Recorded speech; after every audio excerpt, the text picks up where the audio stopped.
Hello everyone and welcome to RadioCSIRT, your daily cybersecurity news. I'm Mark Frederick Gomez and today is Saturday, November 1st, 2025, episode 472. Coming up, a zero-day vulnerability has been identified in Lanscope, exploited by a China-linked threat group to compromise institutional networks. The Linux kernel is affected by a flaw allowing local privilege escalation. The Akira ransomware group continues to expand, leveraging unpatched VPNs to gain access to corporate environments. The Ep.4 has issued new advisories regarding Sonic Wall, Red Hat, and Dovecot, addressing critical vulnerabilities that may result in remote code execution or authentication bypass. If you're new here, don't forget to subscribe to RadioCSIRT on your favorite podcast platform. All sources used in this podcast are available at www.radiocsirt.com and in each episode's description. According to cybersecurity news, the CISA has issued an urgent alert concerning an actively exploited Linux vulnerability used to deploy ransomware. The flaw, tracked as CVE 2024-1086, has been added to CISA's known exploited vulnerabilities catalog. It affects the netfilter component of the Linux kernel, specifically the NFTable subsystem.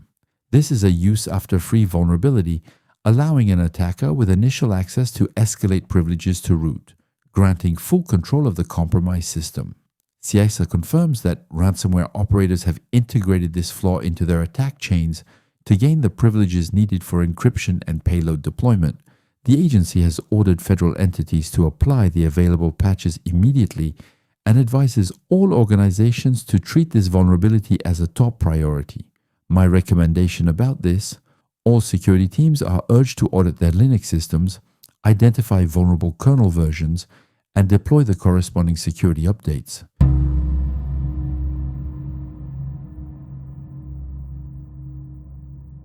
The Akira ransomware group claims to have compromised Apache OpenOffice systems and stolen 23 gigabytes of sensitive data. The statement was published on October 29, 2025, on the group's leak site. Akira threatens to release the stolen data if no ransom is paid. The leaked files reportedly include employee records, such as addresses, phone numbers, birth dates, driver's licenses, social security numbers, and payment details.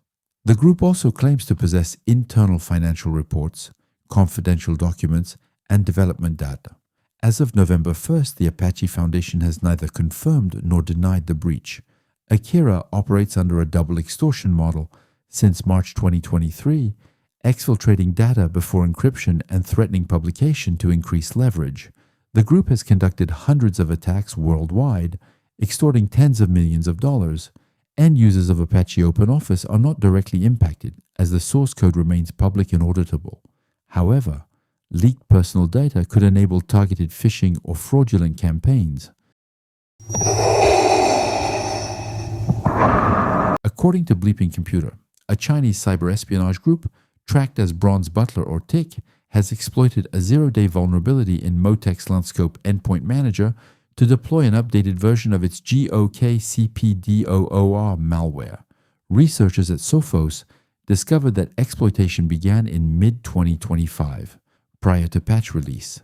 The flaw, identified as CVE 2025-61932, is a critical cross-site request forgery vulnerability affecting Lanscope endpoint manager versions 9.4.7.2 and earlier.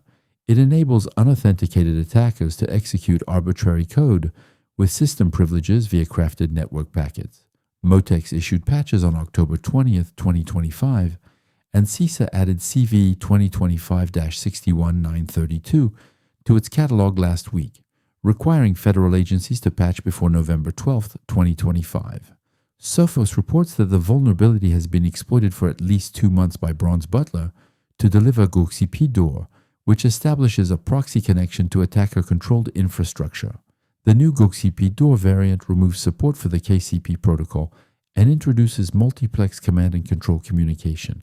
Attackers use two variants: server-side listeners on ports 38,000 and 38,002, and clients connecting to hard-coded IP addresses.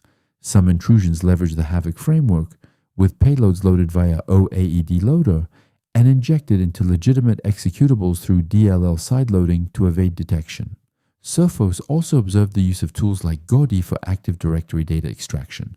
remote desktop, and 7-zip for data exfiltration, often using cloud storage services as exfiltration endpoints.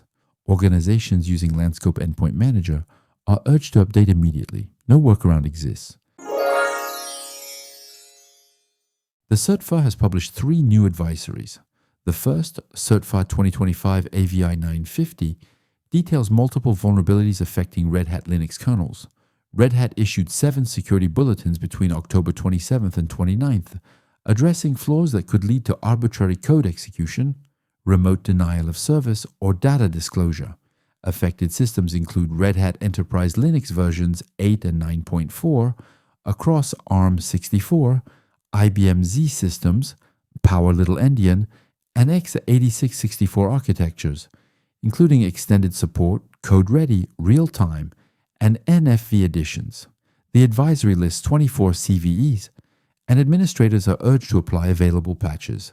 The second advisory, CSIRT 2025 AVI 942, concerns Dovecut, with CV 2025-3189 affecting version 2.4.x prior to 2.4.2. It allows attackers to bypass security policies.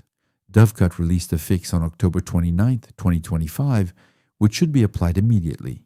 The third advisory, CSIRT 2025 AVI 946, reports CV 2025-4603 in SonicWall Secure Mobile Access Appliances, models SMA 210, 410, and 500V.